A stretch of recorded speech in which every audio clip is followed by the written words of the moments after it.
सुमारे 35 वर्षांपूर्वी पाण्यातील दिवस या पुस्तकाचं लेखन झालेलं आहे. आता विज्ञान तंत्रज्ञानाची इतकी प्रगती झाली आहे की मासेमारीच्या क्षेत्रातील अनेक रहस्यांचा उलगडा झालेला आहे. या अनुषंगाने या लेखनात काही अधिक उणं झालं असल्यास रसिकांनी ते समजून घेणं अपेक्षित आहे.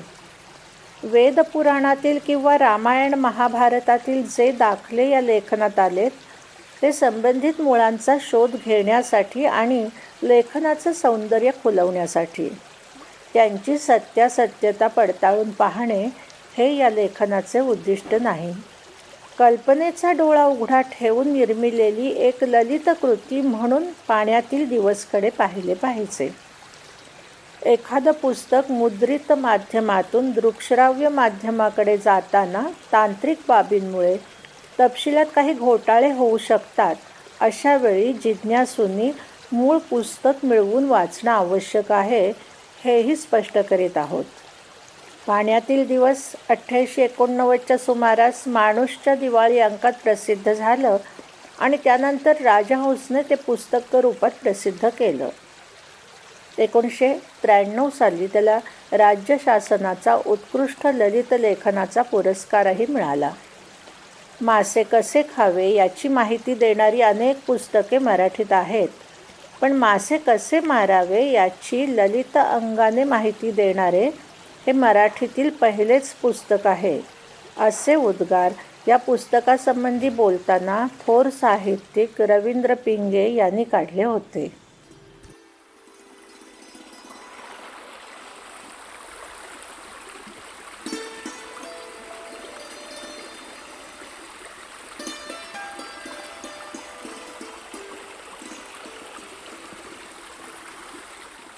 प्रल्हाद जाधव यांच्या पाण्यातले दिवस या पुस्तकातील काही भाग.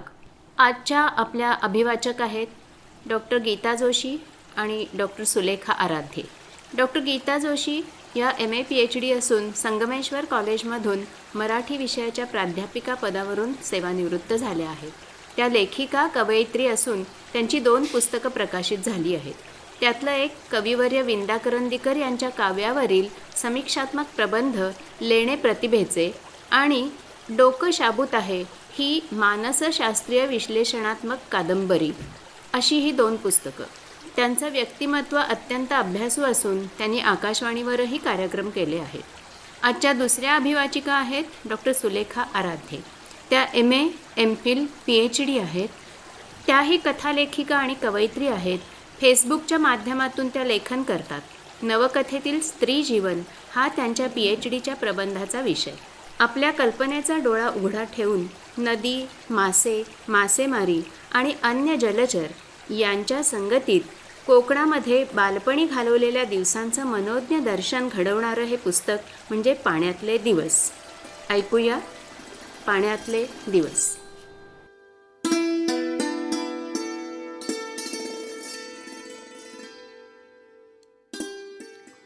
Give a man a fish and you feed him for a day. Teach a man to fish and you feed him for a lifetime. माणसाला एक मासा द्या, त्याच्या एका दिवसाच्या पोटाचा प्रश्न मिटेल. पण माणसाला मासे मारायला शिकवा, त्याच्या आयुष्यभराची पोटाची ददात मिटेल. या चिनी म्हणीचा उल्लेख करून प्रल्हाद जाधव आपल्या पाण्यातील दिवस या पुस्तकाची सुरुवात करतात आणि मासे आणि मासेमारीचं एक अनोखं जग आपल्यासमोर उलगडत जातं. ते म्हणतात, मासेमारीशी आता माझा काहीही संबंध राहिलेला नाही, पण काही क्षण असे येतात की ते मला भूतकाळाच्या काठावर ओढून नेतात आणि मासेमारी संबंधीच्या आठवणीत चिंब भिजवून टाकतात. खरं तर मला मासेमारीचं शास्त्रशुद्ध शिक्षण कुणीच दिलं नाही आणि ते मी माझं भाग्य समजतो, कारण एकदा का शास्त्राच्या कचाट्यात सापडलो असतो की मी वस्तुस्थितीपासून फार दूर गेलो असतो. मला लहानपणीचा एक प्रसंग आठवतो. आजोबांनी मला एकदा विचारलं, तू मोठा झाल्यावर अंगठे बहादूर होणार की सही बहादूर? त्यावर मी अंगठे बहादूर असं उत्तर दिलं मग घरातली सर्व मंडळी खो खो हसली. आपलं काय चुकलं ते मला कळलं नाही म्हणून मी रडू लागलो. तेव्हा आजोबा माझी समजूत घालीत म्हणाले, ठीक आहे, तू अंगठे बहादूर झालास तरी हरकत नाही, मी तुला मासे मारायला शिकवीन. दुर्दैवानं आजोबांकडून मासेमारी शिकण्याची संधी मला कधीच मिळाली नाही, कारण मी मासेमारीचं ज्ञान अवगत करायचं वय गाठेपर्यंत आजोबांना मृत्यूनं गाठलं होतं. आज त्या घटनेला बरीच वर्ष झाली, पण ती घटना जणू काही कालपरवाच घडून गेल्यासारखी मला आठवते. ज्या क्षणी आजोबांनी तुला मासे मारायला शिकवीन असं मला सांगितलं, त्या क्षणी त्यांनी नकळतपणे माझ्या मनावर मासेमारीचा एक संस्कार केला. मनावर कोरल्या गेलेल्या आजोबांच्या त्या एका वाक्याच्या धड्यानं माझ्या मनावर जी मोहिनी घातली, तशी मोहिनी खूप काही शिकूनही प्रचलित अभ्यासक्रम घालू शकला नाही, ही वस्तुस्थिती आहे. माझ्या बालपणीची 8-10 वर्षच काही ती मासेमारीच्या छंदात गेली असतील, पण आज इतक्या वर्षानंतरही त्या दिवसांची नशा डोक्यातून उतरलेली नाही. म्हणूनच मी जेव्हा जेव्हा रायगड जिल्ह्यातील पोलादपूर ह्या माझ्या गावी जातो, तेव्हा तेव्हा सर्वप्रथम सावित्री नदीवर फेरफटका मारायला जातो. ती बाब मला नैमित्तिक स्वरूपाचं धार्मिक कृत्य करण्या इतकी गरजेची वाटते. सावित्रीची सर्वात पहिली आठवण आईशी निगडीत आहे. ती सावित्रीचा उल्लेख गंगामाई असं करायची आणि सारं काही त्या गंगामाईलाच ठाऊक आहे असं काहीतरी गूढ बोलायची. आजीसुद्धा सावित्रीचा उल्लेख सदैव गंगा असा करायची.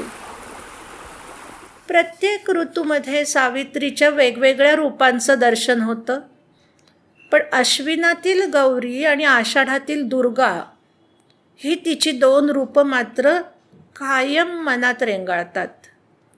प्रत्येक पावसाळ्यात सावित्रीला एकदा तरी पूर येतो. गंगाबाईचा घाट, त्याखालचा नंदी, उंबराच्या फुगीमधला उंबर, सारं काही पाण्याखाली जातं. या प्रत्येक ठिकाणाला आपापलं असं अंगभूत सौंदर्य आहे. त्या सौंदर्याचा आस्वाद घेणं हा स्वर्गीय आनंदाचा ठेवा आहे. मात्र त्यासाठी पाण्यात डोळे उघडे ठेवण्याचा सराव हवा, तसाच कल्पनेचा एक अंतःचक्षू उघडा ठेवायचा सरावही हवा. छाती दडपून टाकणारं पाणी आणि त्याचा घनगंभीर गर्जनेसारखा तो धो धो आवाज पूर ओसरून गेल्यावरही मनावर सत्ता गाजवत राहतो. तर अशी ही प्रचंड क्रोध व्यक्त करणारी सावित्री उर्वरित काळासाठी पुन्हा प्रेमळ स्वरूप धारण करायला सिद्ध असते ती असतेच. मुलाला कडेवर घ्यावं तसं सावित्रीनं पोलादपूरला आपल्या कुशीत जागा दिली. पोलादपूरला तिच्या कुशीची संगत जेमतेम 2.5-3 किलोमीटर इतकीच असेल, पण एवढ्याशा या पल्ल्यामध्ये तिनं आपल्या अंतरंगात जे काही मोजके डोह निर्माण करून ठेवलेत, त्यांच्या अक्षय्य पाण्यानं पोलादपुरातील चराचराला शेकडो वर्षांची सुखद संगत दिलेली आहे.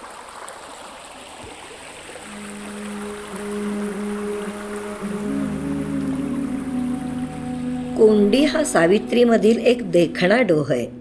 गावच्या टोकाला डोंगराच्या तळाशी रस्त्यावरच्या एका जुन्या वटवृक्षाचे प्रतिबिंब काळजाशी धरून कोंडी मुकाटपणे बसलेला दिसतो. कोंडीच्या परिसरात निवांतपणा फार असतो.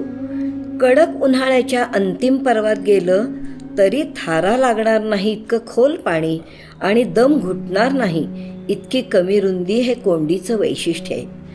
सूर मारण्यासाठी तिथं पाण्यातूनच वर आलेला एक नेटका दगड आणि पाण्याखालून पलीकडे पोहोचलं की बाहेर पडणाऱ्या कातळात निसर्गतः निर्माण झालेली सोफा सेटसारखी एक आरामशीर जागा आहे.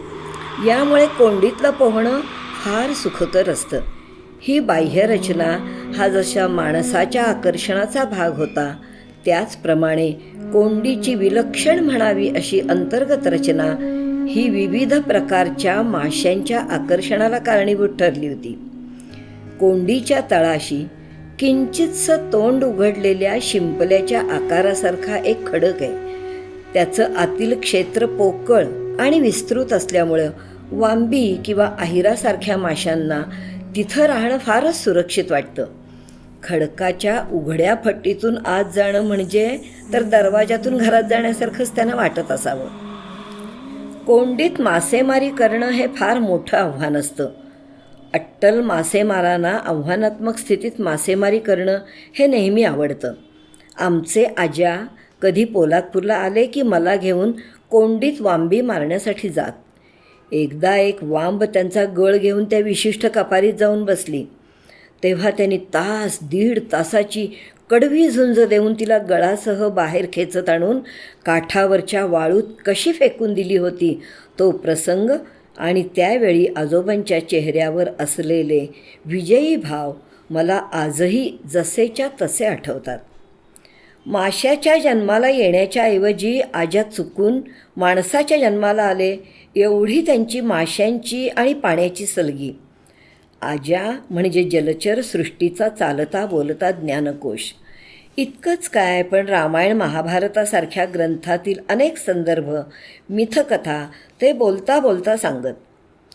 प्रचलित शिक्षण पद्धतीवर त्यांचा विश्वास नसावा, कारण आम्हाला ते नेहमी गूढ आणि दुर्बोध कोडी घालून निरुत्तर करीत. माझ्यावर त्यांचा फार विश्वास होता. त्यामुळेच मासेमारीतील अनेक रहस्य त्यांनी मला मनमोकळेपणानं सांगितली होती. एकदा का गरी घेऊन त्यांनी पाण्यात बुडी मारली की वर येताना सोबत एखादा तरी भला मोठा मासा घेऊनच ते येत. मासेमारी करत पोहत पोहत कधी खूप दूरवर गेलं तर काठावर परतताना त्यांनी हातातल्या तंगुसात गुंतवून आणलेली 10-12 माशांची माळ हमखास दृष्टीला पडे. मासा कितीही बलाढ्य असला तरी पाण्यातल्या पाण्यात त्याचे नरडे फोडणारा आणि मस्ती जिरवून त्याचे कलेवरच बाहेर काढणारा असा दुसरा मासेमार मी अद्याप पाहिला नाही. पानाला चुना लावायच्या आत मासा मारून आणणारा माणूस म्हणून आजोबांची देशावर आणि कोकणात ख्याती होती. कोंडीच्या निवांत परिसरात मासेमारी करताना काठावर बसून त्यांना अनेकदा मी सोबत केली आहे. ते क्षण म्हणजे माझ्या आयुष्यातील असीम सुखाचा ठेवा आहे.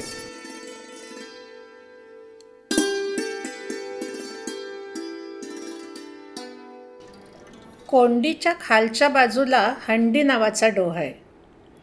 हंडीच्या गूढ काळसर पाण्यातून कभिन्न काळ्या कातळाचा एक सुळका दिमाखानं छाती बाहेर काढून जगाकडे बघत उभा असतो. गावातील तरुण धाडसी मुलं त्या सुळक्याचा वापर पोहण्याच्या तलावातील शिडीप्रमाणे सूर मारण्यासाठी करतात. पण त्या सुळक्याच्या पोटात निसर्ग नावाच्या स्थापत्य विशारदानं कोणता चमत्कार करून ठेवलाय याची त्यांना नक्कीच कल्पना नसेल. पाण्यात खाली गेलेल्या सुळक्याच्या अंगावर लहान मोठ्या आकाराची अनेक विवरं आहेत. ती भुयारांसारखी लांबच लांब आणि आतून वळणावळणांची आहेत. त्यांची तोंड खोलवर खाली पाताळाच्या दिशेनं असणाऱ्या खूप मोठ्या विवरांमध्ये उघडतात. सुळक्याच्या तळाशी घराला गॅलरी असावी तशी मोठी फट असून तिच्यात शिरून आतील आणखी बंदिस्त आणखी अवघड धाटणीच्या वाटा शोधून माशांना आमिष दाखवण्याची कसरत मी अनेकदा केली. एखादी दुमजली इमारत पाण्यात बुडवून ठेवावी तशी त्या सुळक्याची रचना आहे.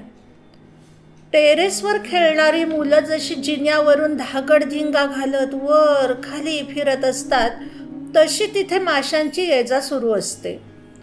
मोठमोठ्या वांबा त्या चिंचोळ्या विवरातून मुक्तपणे पण तितक्याच सावधपणानं जा-ये करत असतात. त्या डोहात वरून एखादा छोटासा जरी खडा पडला तरी त्याच्या तरंगाबरोबर सावधानचा संदेश क्षणार्धात सर्व सुळक्यात पसरत असतो. मग सर्व मासे सावध डोळ्यांनी एकमेकांना सांभाळा रे बाबांनो असं सुचवत अधिक सुरक्षित ठिकाणी म्हणजे तळघराकडे पसार होतात. या तळघरातील एक कोठी निसर्गानं जणू खास आहिरांसाठी राखून ठेवली आहे. तिचा आकार आडव्या पडलेल्या रांजणासारखा असून तिच्या तोंडावर बाहेरच्या बाजूनं गोलाकार अशी गारगोटीची खरबरीत डिझाईन आहे. त्या डिझाईनवरून हात फिरवल्यानंतर एखादी गाय आपल्या खरबरीत जिभेनं आपला हात चाटते असं वाटतं. आज्यानं तिथं शेराच्या झाडाचा चीक मारला की माऱ्याच्या टप्प्यातील एखादा आहीर आंधळा होऊन तडफडत बाहेर येत असे. प्रत्यक्षपणे मासेमारीचं ज्ञान देण्याची आजोबांची इच्छा जरी अतृप्त राहिली तरी त्यांनी दिलेल्या मूलभूत प्रेरणेच्या छत्राखालीच माझं मासेमारीचं शिक्षण कळत नकळत चालू राहिलं. मासे सदैव प्रवाहाच्या विरुद्ध दिशेने पोहत असतात ही किरकोळ पण महत्त्वाची गोष्ट लहानपणीच माझ्या मनावर बिंबली. मी अगदी लहान असताना एकदा संध्याकाळी रामचंद्र तात्या मला आपल्या पाठीवर बसवून वांबी मारायला घेऊन गेले. तासाभरात गळानं त्यांनी काही वांबी मारल्या. हळूहळू अंधार पडायला सुरुवात झाली. घरी जायला उशीर नको म्हणून तात्यांनी जवळच्या रस्त्यानं म्हणजे पूल ओलांडून जाण्याऐवजी नदी पोहून पार केली की घरी लवकर पोचता येतं म्हणून पोहत जाण्याचा निर्णय घेतला. त्यांनी मला पाठीवर बसवलं आणि आपल्या मानेभोवती हाताची पकड घालायला सांगितली. मग तात्या पाण्यात उतरले आणि एका हातानं पाणी कापत पुढे सरकू लागले. त्यांच्या दुसऱ्या हातात वांबीचं गाठोडं होतं. वरती विस्तृत निळं आकाश, खाली संथपणे वाहणारी नदी आणि त्यांच्या सायुज्यतेवर संधिप्रकाशाचा तरल पडदा पसरलेला. त्या वातावरणानं माझ्या मनावर गारूड केलं. त्या तंद्रीत असतानाच तात्यांच्या गळ्याभोवतीचा माझा एक हात सुटला आणि मी पाण्यात कोसळलो म्हणजे अगदी पार तळालाच गेलो. छातीत हवा होती, त्यात थोडं पाणीही गेल्यामुळं घुसमटून वर आलो आणि एका आंतरिक प्रेरणेनं पाण्यावर पहिला हात मारला. पाण्यावर तरंगण्याच्या त्या पहिल्या क्षणी माझ्या मनात जो आत्मविश्वास निर्माण झाला आणि मला जो आनंद मिळाला, तितक्या उच्च प्रतीचा आनंद नंतर मला केव्हाही मिळाला नाही.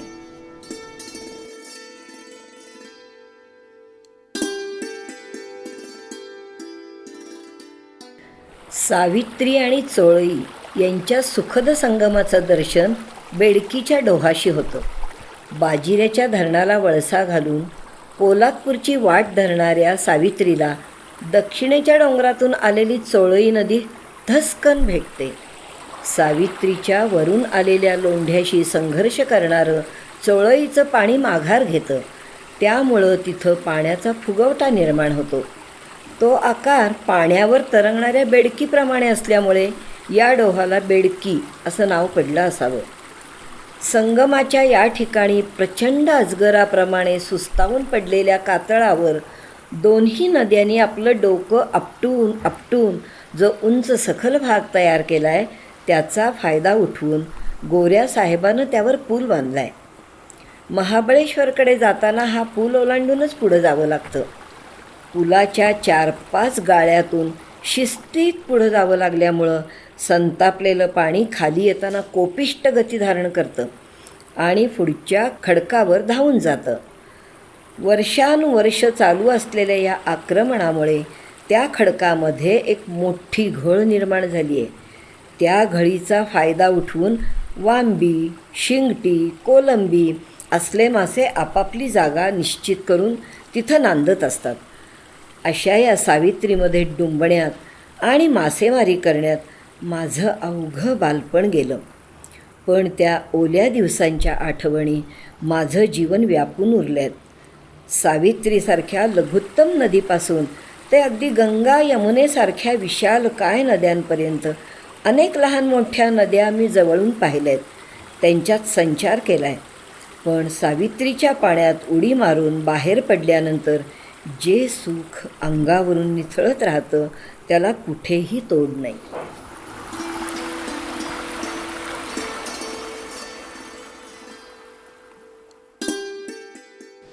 रात्री बेरात्री वेगवेगळ्या प्रकारचे मासे घरात आणले जात. चिमणी कंदिलाच्या उजेडात ते कापण्याचा कार्यक्रम सुरू होई आणि त्याबरोबरच त्या माशांची शिकार कशी झाली याच्या सुरस आणि चमत्कारिक कथा सुरू होत. आहीर हा गोड्या पाण्यातील सर्वात चवदार मासा. त्याच्या अंगाला अतिशय बळकी असते. त्या बळकीमुळे तो इतका गुळगुळीत झालेला असतो की कितीही अरुंद कपारीतून किंवा बिळातून तो सुखेनैव प्रवास करू शकतो. इतकंच काय, पण त्या बळकीमुळे त्याला आलेलं चापल्य हे त्याच्या संरक्षणाचं एक साधनही ठरतं. शिवाय त्याची बळकी म्हणजे पाण्यातील रोगजंतूंना एक अभेद्य अशी तटबंदीही असते. अशा या बळकीमुळे जिवंत आहीर हातात धरू पाहणं ही पारा चिमटीत पकडण्या इतकी अवघड गोष्ट असते. आहिरासारखा मासा मारायला जाताना सोबत नाचणीचं पीठ घेऊन जायचं असतं. आहीर बाहेर काढला की त्याला त्या पिठात टाकायचं. त्या पिठावर तो गडबडा लोळला की त्याच्या अंगाची संपूर्ण बळकी त्या पिठाद्वारे शोषून घेतली जाते. त्या पिठाची भाकरी करून खाल्ली की कंबरदुखी, पाठदुखी थांबते असं अनुभवी माणसं सांगतात. हा अंगाला सर्वाधिक बळकी असणारा मासा. या बळकीचा आहिराच्या अंगातील ताकदीशी संबंध असतो.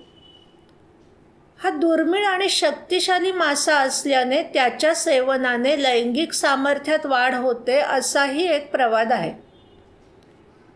आहिराचं तोंड अर्धवर्तुळाकार असतं आणि त्याच्या जबड्यात अणुकुचीदार दात असतात. तो मांसाहारी असून पाण्यातील छोटे मासे, कोलंब्या, बेडूक इत्यादीवर तो आपली भूक भागवतो. हा मासा अतिशय सावधपणे आणि सुरक्षितपणे जगणारा असल्यामुळं त्याची शिकार करायला फार मोठा अनुभव आणि कसबही लागतं. घरात एकदा मासे कापण्याचा कार्यक्रम सुरू असताना आजोबांनी स्वतः आहीर मारल्याची एक गोष्ट सांगितली. एकदा गावातल्या कोंबड्या अचानक गायब व्हायला लागल्या. दिवसेंदिवस कोंबड्यांची संख्या कमी व्हायला लागली. हे पाहून गावकरी संभ्रमात पडले. आपल्या गावात कधीही कोल्हा येत नाही, बाऊल येत नाही, चोऱ्या तर कधीच होत नाहीत, मग कोंबड्या नाहीशा कशा होतात? लोकांना काहीच समजेना. आजोबांनी देखील या गोष्टीवर बराच विचार केला. त्यांनी त्यांची कल्पनाशक्ती इतकी ताणली की त्यांनी काढलेला निष्कर्ष अगदी अशक्य कोटीतील वाटावा. पण त्यांनी स्वतःच्या निष्कर्षाचा प्रथम स्वतःच ताळा करून बघायचं ठरवलं. गावाच्या ज्या भागातील कोंबड्या नाहीशा होत होत्या तो भाग नदीपासून जवळच होता. आजोबांनी त्या भागापासून नदीपर्यंत अनेक चक्रा मारल्या, निरीक्षण केलं आणि त्यांना कोंबडी चोराचा पत्ता लागला. त्या नदीतील एक आहीर कोंबड्या खायला सवकला होता. गुंडाळला असता ट्रकच्या टायरसारखा दिसेल असा तो अगडबंब आहीर रोज रात्री गावात यायचा आणि कोंबड्या खाऊन पसार व्हायचा. नदीतून जमिनीवर आल्यानंतर तो आपल्या अंगाची बळकी सोडून स्वतःला जाण्यापुरती एक छोटीशी वाट तयार करायचा आणि त्याच वाटेवरून वळवळत परत जायचा. दुसऱ्या दिवशी आजोबांनी एक पोतं भरून राखुंडी गोळा करून ठेवली. रात्री आहीर गावात आल्याबरोबर त्यांनी ती त्याच्या वाटेवर पसरली. राखेनं ती सर्व बळकी शोषून घेतल्यामुळं ती वाट कोरडी ठणठणीत झाली. त्यामुळे कोंबड्या खाऊन परत फिरलेल्या आहिराला पुढे सरकताच येईना. राखुंडीच्या रिकाम्या पोत्यात आजोबांनी आहिराला भरलं आणि ते पोतं घेऊन घरी आले. एवढ्या मोठ्या माशाला कापणं ही गोष्ट जवळजवळ अशक्य असल्यामुळे आजोबांनी जो शब्दप्रयोग केला तो अद्यापही माझ्या लक्षात आहे. त्या माशाला कुऱ्हाडीनं तोडावा लागला असं ते म्हणाले. इतकंच काय, पण तोडताना तो मासा इतका जोरात ओरडला की त्याचा आवाज गावाच्या मध्यवर्ती असणाऱ्या चौकापर्यंत जात होता. या गोष्टीनं माझ्या मनावर फार मोठा परिणाम केला. ती खरी असेल का? तिच्यात अतिशयोक्ती असेल का? मासा पाण्याबाहेर येऊन कोंबड्या खाऊ शकतो? आवाज काढू शकतो? इत्यादी प्रश्नांचं मनात मोहोळ उठलं. अशा अस्वस्थ मनस्थितीत असतानाच त्या प्रश्नांचा वेध घ्यायचा असं मी ठरवलं. त्यामुळे मासेमारीविषयीचे अनेक बारीक सारीक तपशील नंतर माझ्या हाती आले.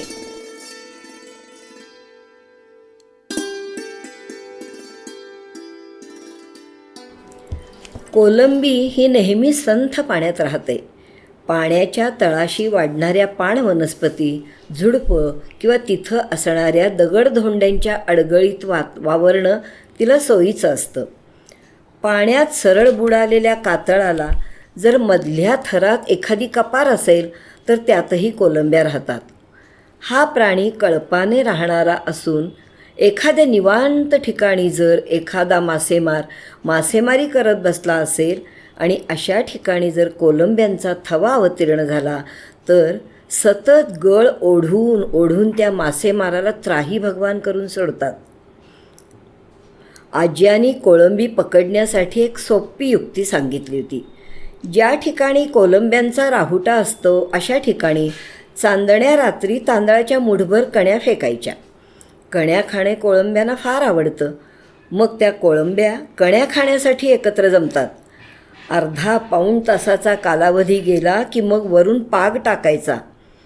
पाग ओढून बाहेर काढला की त्यात कोळंब्यांच्या तांडाच्या तांडा अडकलेला दिसतो. कोळंबी आणि खेकडे हे जरी शास्त्रीय परिभाषेत मासे नसले तरी लोकांनी त्यांचा माशांच्या जोडीनंच आपल्या अन्नामध्ये समावेश केला आहे. तसं पाहिलं तर खुबे, शिंपले, मगर, कासव इत्यादींचाही मत्स्याहारामध्ये समावेश होतो. त्यांच्या शिकारीसाठी माणसाने वेगवेगळ्या प्रकारच्या पद्धतीही शोधून काढल्या आहेत. दांडी, पितुर्डी, खवल, तांबोशी या प्रकारचे मासे पाण्याच्या वरच्या थरात राहतात. तर शिवडा, वालजी, शिंगटे, पालू असे मासे मधल्या थरात राहतात. वांब आणि अहिरांसारखे हिंसक व आक्रमक प्रवृत्तीचे मासे पाण्याच्या तळाशी असणाऱ्या खडकाच्या कपारीत किंवा विवरात राहतात. तर मळे किंवा खरगे यांसारखे मासे उथळ ठिकाणी असणाऱ्या पाण्याच्या तळावर तिथली रेती अथवा लहान दगड यांच्यावर कळप करून राहतात. त्यांचा रंग हा वाळू किंवा दगडांशी मिळता जुळता असल्यानं ते पटकन कुणाच्याही नजरेला पडत नाहीत.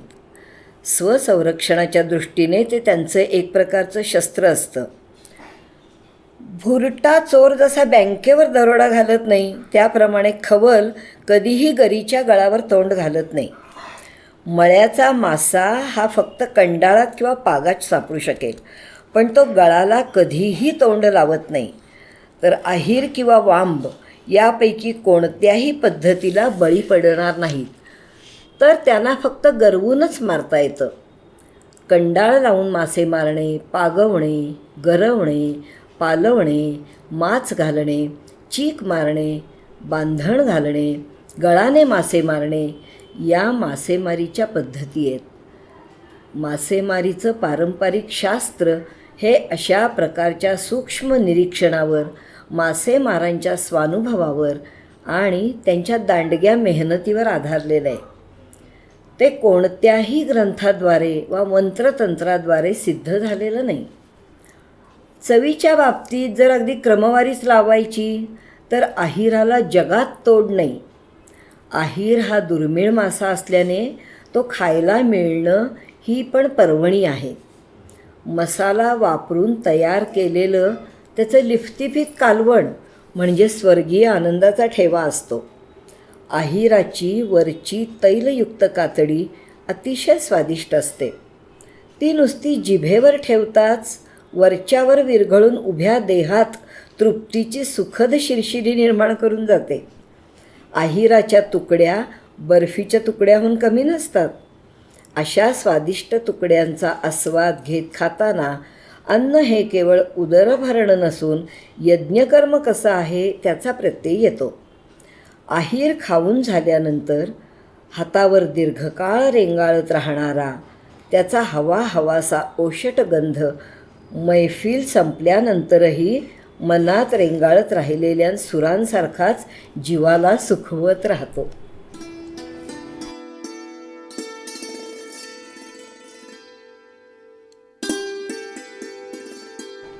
गळाला कोणकोणत्या प्रकारचं आमिष लावलं जातं ते बघणं मोठं मनोरंजक आहे.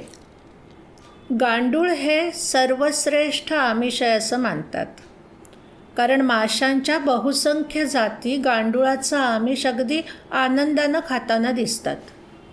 वांब आणि शिंगटी याला तर ते सर्वाधिक प्रिय असतं. गांडूळ जरी गरीब आणि निरुपद्रवी वाटत असला तरी तो बिलंदरही तितकाच असतो. यासंबंधीची एक गोष्ट सांगण्यासारखी आहे. एका पुराणकथेतील एक गांडूळ चक्क नागाच्या घरी गेला आणि त्याला म्हणाला, नागराज, माझ्या मुलाला तुमची मुलगी द्यावी आणि आपण परस्परांचे सोयरे व्हावे या हेतूनं मी तुमच्याकडे आलो आहे. हे ऐकून त्या क्षणी त्या शेषाच्या मस्तकावरची पृथ्वीसुद्धा क्षणभर हादरली. पण तरीही नागराज शांतपणानं म्हणाले, हे गांडूळाधिपते, मी आपल्याला वंदन करतो, परंतु आम्ही शेषवंशीय आणि तुम्ही गांडूळ वंशीय, तेव्हा आपल्यात सोयरीक कशी काय होणार? त्यावर तो गांडूळ म्हणाला, का नाही होणार? तुमच्यात आणि आमच्यात असा काय फरक आहे? तुम्हीही जमिनीत राहता, आम्हीही जमिनीत राहतो. तुम्ही वळवळ करता, आम्हीही वळवळ करतो. त्यामुळे आपल्यात बेटी व्यवहार व्हायला कोणती अडचण आहे? या युक्तिवादावर त्या नागानं थोडा विचार केला आणि म्हणाला, ठीक आहे, तुमची मागणी मला मान्य आहे. आपण वैशाख महिन्यात वऱ्हाड घेऊन लग्नाला या. हे ऐकून तो गांडूळ आनंदानं वळवळत निघून गेला. अर्थातच वैशाखाच्या कडक उन्हाळ्यात गांडूळ जमिनीवर येणं अशक्य असतं. त्यामुळे गांडूळ व शेष यांच्यातील ते शुभमंगल अद्याप पार पडलेलं नाही. गांडुळाप्रमाणे गळाला जिवंत दांडी, पितुर्डी किंवा बेडूकही लावतात. खवल माशाला पालवण्यासाठी हिरवा टोळ लावतात.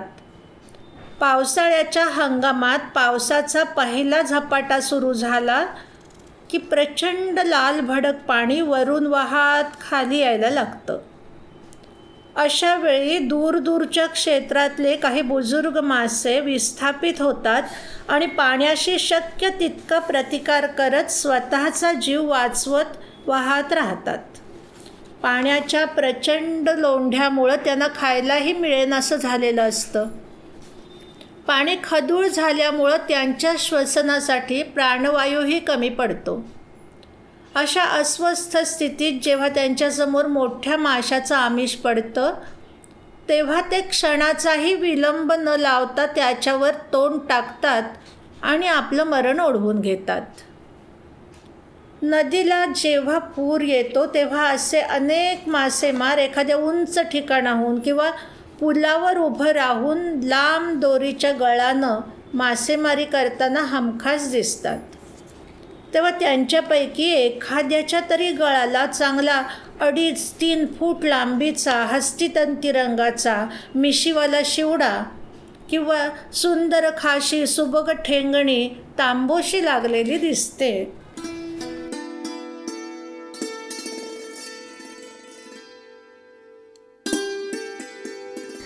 खेड, चिपळूण या भागात मासेमारीची एक नवीनच पद्धत अस्तित्वात आली आहे. तिथं गळांना खुब्यांचं आमिष लावलेलं असतं.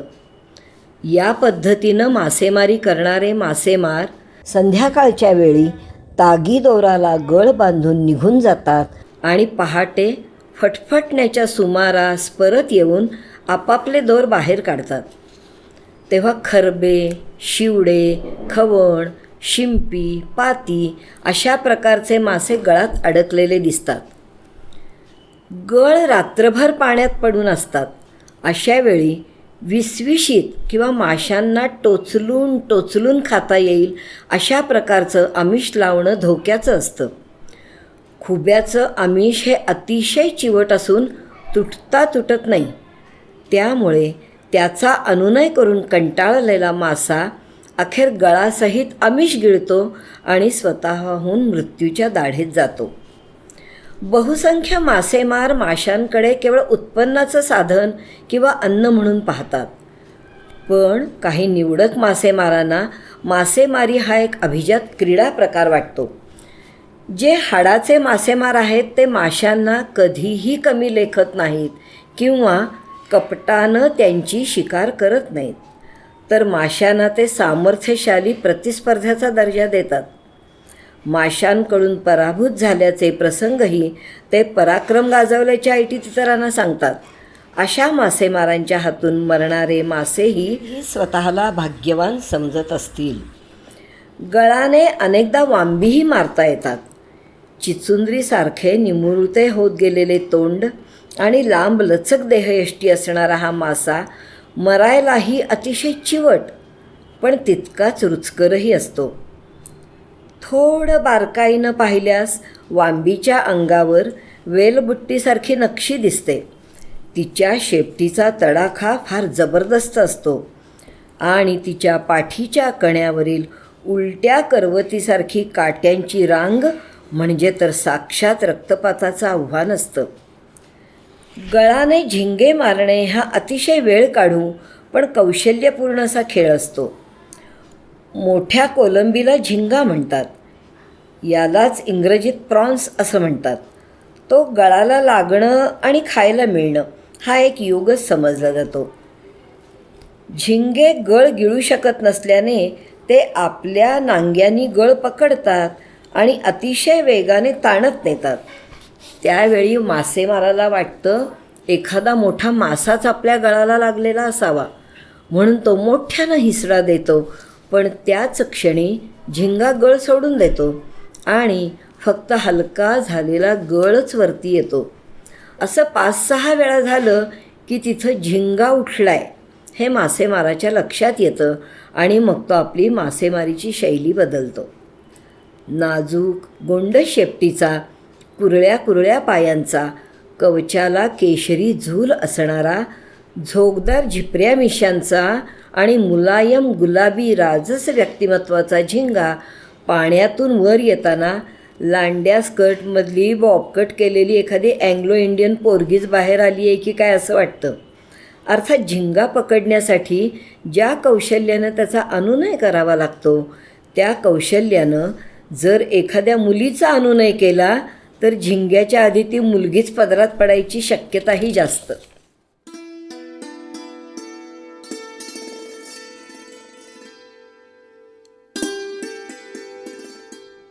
मासेमारीच्या छंदाचं हळूहळू व्यसनात रूपांतर होतं.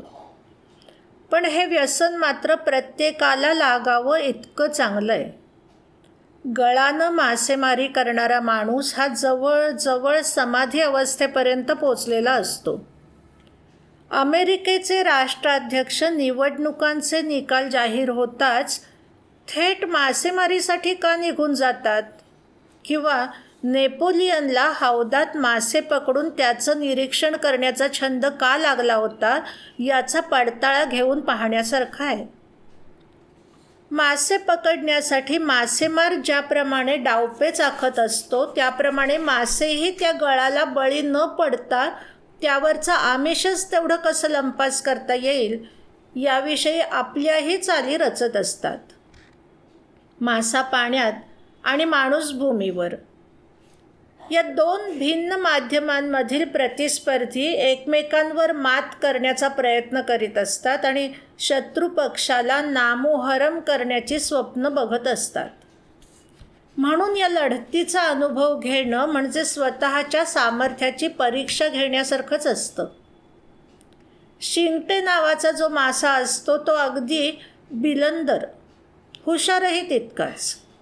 गांडुळाचं आमिष एका पाठोपाठ एक करून त्याच्यासमोर पडायला लागलं की तो समजतो की हा गांडूळ म्हणजे यमाचा सहोदर असून प्रत्यक्ष यमराज आपल्याला दिसणार नाही अशा ठिकाणी बसून राहिला आहे.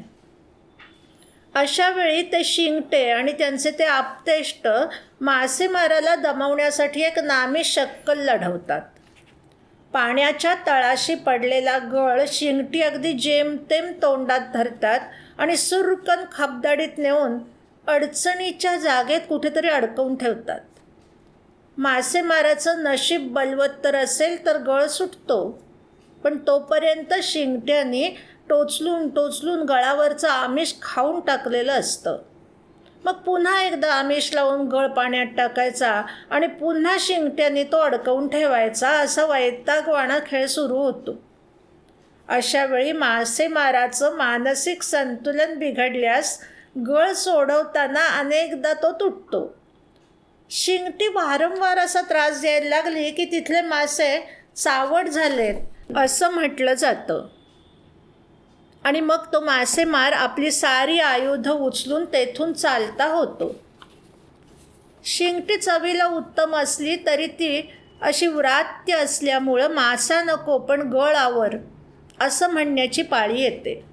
शिवाय त्यांच्या कल्ल्याखाली 2 धारदार काटे असतात, त्यामुळे शिंगटे गळातून सोडवताना काळजीपूर्वक सोडवावे लागतात.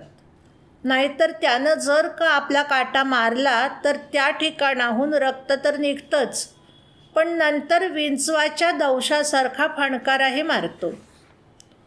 वनपर्वात युधिष्ठिराला जे यक्ष प्रश्न विचारले त्यात एक प्रश्न माशांशी निगडीत होता. सदैव नेत्र उघडे ठेवणारा प्राणी कोणता? माशाचे डोळे सदैव उघडे असतात हे त्याचं उत्तर. पण त्याचं कारण त्याची सदैव जागरूकता नसून त्याच्या डोळ्यांना पापण्याच नसतात. डोळे उघडे ठेवूनच माशाला झोप घ्यावी लागते. तुकारामांनी म्हटल्याप्रमाणे पाण्यामध्ये मासा निज घेई कैसा, जावे त्याच्या वंश तेव्हा कळे. माशाच्या डोळ्यांना पापण्याच नसल्या तरी त्याच्या डोळ्यांची रचना आपल्या डोळ्यांसारखीच असते, पण त्याच्या डोळ्यात अश्रुग्रंथी नसल्यामुळे त्याला माणसासारखं रडता मात्र येत नाही. त्याचा अंतर्गत कर्ण पूर्णपणे विकसित झालेला असतो, त्यामुळे कोणताही ध्वनी किंवा ध्वनीमुळे पाण्यात निर्माण होणारी कंपनं त्याला चांगली ऐकू येतात. विशिष्ट पद्धतीनं पंखावर पंख आपटून किंवा पाण्यात शेपटीचा विशिष्ट दिशेनं फटका मारून किंवा जबड्यातील हाडांची विशिष्ट तऱ्हेनं हालचाल करून मासे आवाज काढू शकतात. ट्यूना मासा हा याला अपवाद म्हणावा लागेल, कारण तो गाणारा मासा म्हणून प्रसिद्ध असून पर्यटकांचे आकर्षण ठरलं आहे.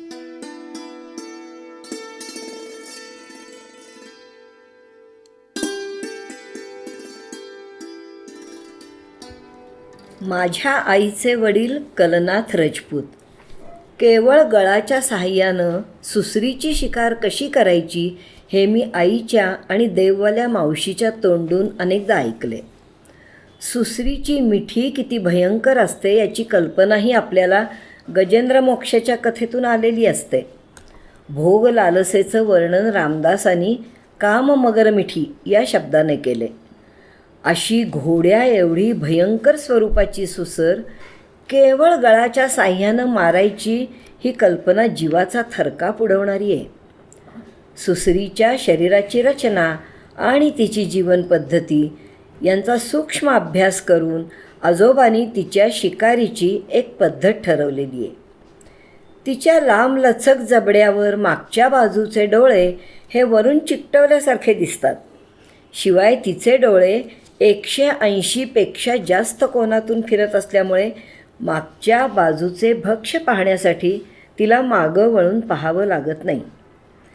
आपल्या अपेक्षित भक्ष्याचा सुगावा लागला की त्या आनंदाने तिच्या शरीरातील लाळग्रंथी स्त्रवू लागतात आणि तिच्या डोळ्यातून पाणी वाहू लागतं. यालाच मराठीत नक्राश्रू तर इंग्रजीत क्रोकोडाईल टीयर्स असं म्हणतात. प्रत्येक सुसरीच्या टाळूवर उंचवटा असतो, त्याला चुंबळ असे म्हणतात. ही चुंबळ म्हणजे तिचं मर्मस्थान असतं. सुसरीला एकाच गळानं मारता येणं हे केवळ अशक्य असतं. त्यामुळं आजोबांनी तिच्यासाठी 5 ते 6 गळांचा मिळून एकच गळ तयार केलेला असतो.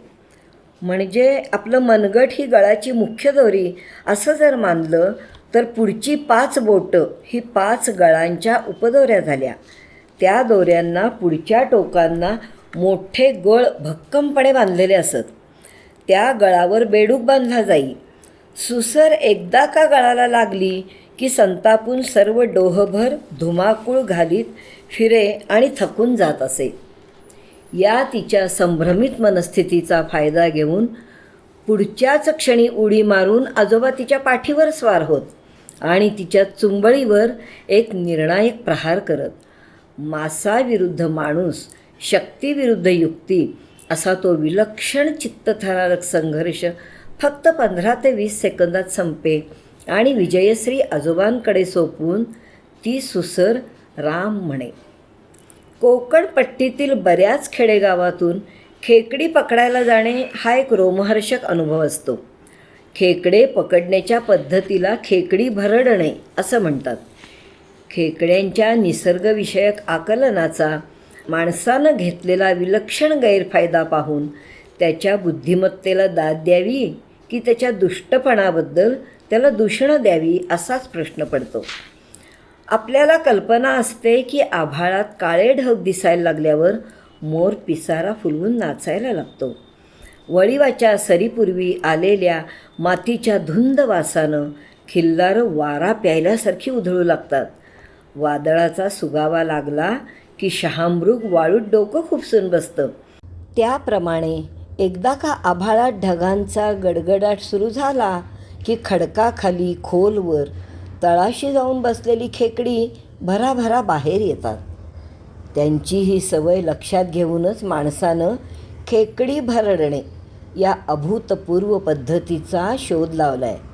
दगडावर दगड घासून ढग गडगडण्यासारखा मुद्दाम आवाज काढायचा म्हणजे खेकडी फसतात आणि दगडाखालून बाहेर येतात. पण खेकडी इतकी मूर्ख असतात की दुसऱ्याच दिवशी या पद्धतीनं मुद्दाम फसवून भरडणं सुरू झालं तरी शिल्लक राहिलेली किंवा बचावलेली सर्व खेकडी पुन्हा बाहेर येतात आणि स्वतःचा बळी देतात. कोल्हाही खेकड्यांच्या बिळात आपली शेपटी घालून खेकडी बाहेर काढतो आणि शेपटीनेच जमिनीवर आपटून गट्ट करतो. शेताच्या बांधावरील खेकडे पकडणे हा अनेक शाळकरी मुलांच्या सुट्टीतला उद्योग असतो. चिंबोऱ्या, किरवी, मुठे या खेकड्यांपैकी मुठे हे नदीत नाही, ते फक्त शेताच्या बांधावर सापडतात. कोल्ह्यांचं अनुकरण करावं तसं छत्रीची ताडी घेऊन तिला खालच्या टोकाला फास करून बांधला की मुलं तासाभरात पिशवीभर मुठे घेऊन घरी येतात.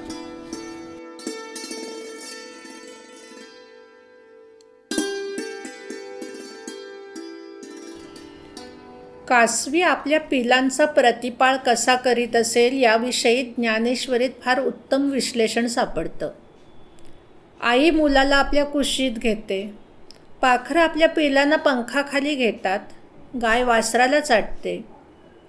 पण कासव हा एक कवचधारी प्राणी असल्यामुळे कासवी आपल्या पिलांवरील प्रेम कसं व्यक्त करीत असेल हा कोड्यातच टाकणारा प्रश्न आहे. त्यावर ज्ञानेश्वरांनी केलेली मल्लीनाथी बोलकी आहे. ते म्हणतात की आपल्या विलक्षण स्नेहार्द्र डोळ्यांनी ती आपल्या पिलांना प्रेम देते. केवळ तिच्या स्नेहाळू नजरेवर तिची पिलं बाळसं धरतात. या विविध प्रकारच्या माशांचं प्रजनन कसं होतं हाही एक व्यापक स्वरूपाचा प्रश्न आहे. एखादा अपवाद सोडता सर्व मासे हे अंड्यातून जन्म घेणारे असल्यामुळे मादी पाण्यात अंडी सोडते आणि नर त्यावर वीर्यसिंचन करतो. त्यामुळे अंडी फलित होऊन मासे जन्म घेतात हे त्याचं सोपं शास्त्रीय कारण आहे. परंतु पाण्यामध्ये हजारो प्रकारचे मासे असतात, अन्य जीवजंतूही असतात. शिवाय पाणी सतत वाहत असतं. असं असताना विशिष्ट जातीच्या माशांची अंडी आणि विशिष्ट जातीच्या माशांचं वीर्य यांचा अचूक संयोग होऊन विशिष्ट जातीतीलच माशांची पैदास कशी काय होते? या प्रश्नाचं उत्तर केवळ चमत्कार असं द्यावं लागतं. महाभयंकर जलप्रलयाच्या आधी एका माशानं मनूला एक मोठी नाव बांधायला सांगितली. जलप्रलयाला सुरुवात झाली तेव्हा मनूने शक्य तेवढे प्राणी पक्षी आपल्या नावेमध्ये भरून घेतले आणि मग त्या माशाने ती नाव आपल्या शिंगाला बांधून त्या जलप्रलयातून तारून नेली. असा हा मासा म्हणजे देवमासाच असावा आणि त्याला परमेश्वराचा अवतार मानायला काहीच हरकत नाही. आजही डोक्यावर शिंग असणारा नारव्हेल नावाचा मासा अस्तित्वात आहे. शतपथ ब्राह्मणमधील एक संदर्भ आठवतो. मनू नदीत उभा राहून अर्घ्य वाहत असताना एक मासा त्याच्या ओंजळीत अडकला आणि म्हणाला, बिब्रूही माम पारयिष्यामि त्वाम. मला सोडून दे, मी तुझं कल्याण करीन. त्या माशानं दिलेला शब्द सत्य करून दाखवल्याचं दिसतंय. कारण आज मासेमारी हा माणसाचा फायदेशीर व्यवसाय आणि मत्स्याहार हा प्रमुख आहार झाल्याचं दिसून येतं. मोहनजोदडो आणि हरप्पा येथील उत्खननात बंदर, गोदी, नौका, जाळे, गळ इत्यादीचा वापर होत असल्याचे दाखले मिळालेले आहेत. वराह मिहिराच्या सुनेनं मासे असलेल्या तळ्याच्या काठावर भाजीपाल्याची लागवड करावी अशी शिफारस केलेली सापडते. मानसोल्हास ह्या ज्ञानकोशातील मत्स्यविनोद या प्रकरणात मासे जाडजूड कसे करावेत याविषयीचीही माहिती आहे. रामायणात राम लक्ष्मणांनी मासेमारी केल्याचे उल्लेख आहेत. अरण्यकांडाच्या 74व्या सर्गामध्ये चक्रतुंड, नीलवर्ण, स्थूल, कंटकयुक्त अशा प्रकारचे मासे साफ करून लोखंडाच्या सळीवर भाजून लक्ष्मण तुला खायला देईल असं रामानं सीतेला सांगितल्याचा उल्लेख आहे. रामायणात वांबींचाही उल्लेख करण्यात आला असून ती रुचकर असल्यामुळे भारतभर प्रिय असल्याचं म्हटलंय. मासेमारी करताना भूताखेतांच्या गप्पांना ऊत येणं हा एक अट्टळ भाग असतो. कोणत्या डोहात कोणती भूते आहेत, कोणता डोह किती वर्षांनी अवधीला येतो, कोणत्या डोहात कोणत्या गरोदर बाईनं आत्महत्या केली इत्यादी विषयावर चर्चा चालू असते. चर्चेच्या ओघात प्रत्येकाच्या मनावर भीतीचं एक तरल सावट पडत जातं. नदी अवधीला येणे म्हणजे तिची बळी घेण्याची वेळ येणे. ही वेळ ठरलेली असते असं म्हणतात. सावित्रीतील हंडी हा डोह दर 4-5 वर्षातून एकदा अवधीला येतो. दर 4-5 वर्षांनी त्या डोहात एखादा अपघाती मृत्यू होतो. तो निरुपद्रवी वयस्क माणूस असेल, कधी कुणाच्या घरातला एकुलता एक करता सवरता नुकतंच लग्न झालेला तरुण असेल, तर कधी उन्हाळ्याच्या सुट्टीला पाहुणा म्हणून आलेला आणि पोहायला म्हणून गेलेला शाळकरी मुलगा असेल. दर 4-5 वर्षांनी एकदा तरी ती अप्रिय बातमी कानावर पडते. 4-2 दिवस सारं गाव हळवं बनतं. पण सावित्रीसारखाच प्रत्येकाच्या जीवनाचा प्रवाहही अप्रतिहतपणे सुरू असतो. कधी कधी असं वाटतं की माशांना माणसाशी बोलता आलं असतं तर किती बरं झालं असतं. आपला सर्व इतिहास त्यांनी स्वतःच माणसासमोर उलगडून ठेवला असता. नदीच त्यांच्या सुखदुःखाची, आयुष्याची एकमेव साक्षीदार असते. सारं काही त्या गंगामाईलाच ठाऊक आहे असं आई का म्हणायची ते आत्ता समजते. ह्या अर्थप्रत्ययामुळे जाणीवेचा एक नवाच किनारा आता दृष्टीपथात येऊ लागलाय. माणसाला आपला इतिहास सांगण्यासाठी नदी सदैव आसुसलेली असते. तिच्या काठावरच्या लाटा म्हणजे तिच्या ओठावरचे शब्द असतात हे आता समजू लागलंय.